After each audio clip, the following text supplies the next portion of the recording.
Guitar एक बहुत ही magical instrument है। कितने सारे इमोशंस इस छोटे से इंस्ट्रूमेंट में छुपे हैं। अगर आपका सपना है गिटार बजाना तो ये वीडियो बिल्कुल आपके लिए है। हेलो फ्रेंड्स, मेरा नाम है सुशांत और मैं एक सर्टिफाइड गिटार इंस्ट्रक्टर हूँ। मैं पिछले 10 सालों से गिटार सिखाते आ रहा हूँ। इन 10 सालों में काफ़ी सारे सेलिब्रिटीज़ के साथ मैंने वर्क किया है।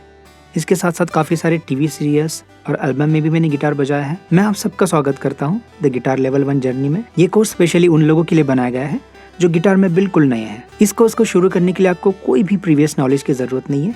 बस आपके पास एक गिटार होना चाहिए और सीखने का पैशन होना चाहिए। इस कोर्स में आपको प्योर बेसिक से सारी चीज़ें सीखने को मिलेगी, वो भी with the help of best and easy graphics. अगर आपको गिटार प्ले करने का कुछ एक्सपीरियंस है तो भी ये कोर्स आपके लिए यूज़फुल है।